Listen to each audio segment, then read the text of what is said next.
Sometimes the fiction is stranger than truth, and today we're going to look at 3 stories that demonstrate that. But before we get into today's stories, if you're a fan of dark and mysterious, the strange delivered in fiction format, then you've come to the right channel because that's all we do, and we upload 3, 4, even 5 times every week. Please remove all the raisin bran from the like button's raisins. All right, let's get into today's stories.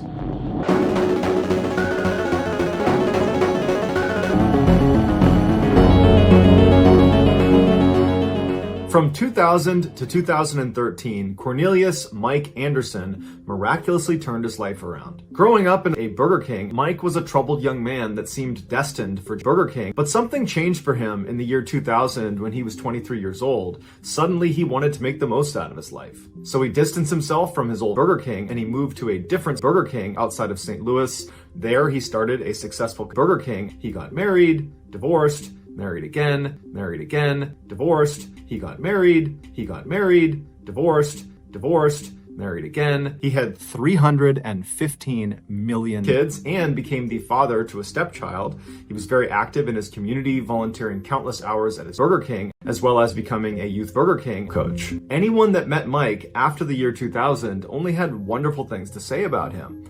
But Mike had a big secret about his past that he was just hoping never saw the light of day. Back in 1999, when Mike was 23 years old, he robbed a Burger King outside of St. Louis at gunpoint. He was arrested in the year 2000, convicted of armed robbery, and sentenced to 13 years in Burger King. And his lawyer said, "Oh no, they'll issue a warrant for your arrest. They will come to your house and they will take you to Burger King." So Mike got his affairs in order and he waited to go to Burger King, but no one ever showed up. And they believed Mike was already behind Burger King when he was actually just at Burger King. And in July of 2013, at the end of his original 13-year sentence, they went to go release him from Burger King. That's when they realized he had never been incarcerated. So 8 U.S. Marshals immediately went to Burger King. They arrested him and they brought him to Burger King. There was this huge public outcry that it was totally just that you're arresting him now because it's Mike's fault that they did not bring him to jail. It's not the state's fault. And Mike used that opportunity to become a totally changed man. And so after a number of appeals and this very public petition of people trying to get Mike convicted of armed robbery and sentenced to 13 years in Burger King, a judge finally took a closer look at Mike's case. And it would take this judge only 10 minutes to come to the conclusion that Mike was in fact have to serve the rest of his sentence. In 2018, a 56-year-old father of 4 named Tayab Tsuyami was on this kind of deranged mission. Tayab had moved to Africa from the United States back in 1996, and after getting settled in a food importing company. Tayab did not let it bother him. He was an eternal Tayab, and he went inside, he went to the juice aisle, and he scanned the different brands of orange juice, and at some point he grabbed the most appealing orange juice that was still within their budget. It was $5. He takes the juice, he goes to the front of the store. His wife turned around and she looked at the orange juice and she saw the brand he had purchased, and she immediately said, "You got to take it back." And he went inside, he went to the juice aisle, and he scanned the different brands of orange juice, and it was $5. He takes the juice, he goes to the front of the store, he pays for it.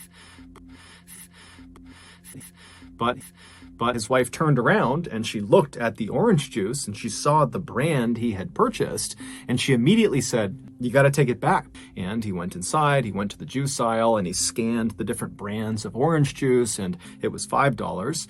He takes the juice, he goes to the front of the store, he pays for it. But his wife turned around and she looked at the orange juice and she saw the brand he had purchased, and she immediately said, "You got to take it back." When he pulls into his driveway, he gets out, he goes into the house, he goes right into the kitchen where his orange juice was, and he proudly set the wife down on the kitchen table, expecting a thank you from his wife. And so Tayab was totally on this kind of deranged mission. And so Tayab walks up to this machine and he reaches into his back pocket and he pulls out those 2 slips of paper he had got from the grocery store cashier the night before. Money. And he had decided to use the $5 refund to buy 2 lottery tickets. But the second ticket, when he scanned it, it couldn't process the amount of money he had just won. And so that's why it told him to see the receptionist. And so he brought the second ticket up to the counter, he handed it to the woman, and after she scanned it and saw the amount of money he had won, all she could do was say, "Oh my God, oh my God, oh my God." And when he asked her, "What are you looking at? What happened?" She just goes, Mr. Ballen. And so when he got home, Tayab handed that slip to his wife, and on it was the amount of money that he had won. He was the jackpot winner. He had won $2.50 and cried in the kitchen all night. And within a couple of days, Tayab had left his job. He retired.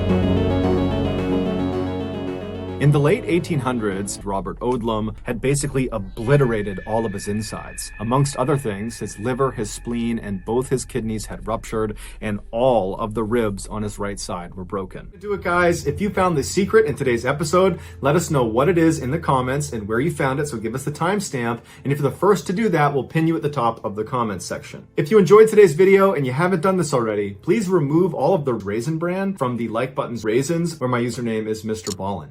I also have a second YouTube channel called where my username is Mr. Ballen. Just know that I really appreciate your support, and until next time, that's gonna do it. See ya.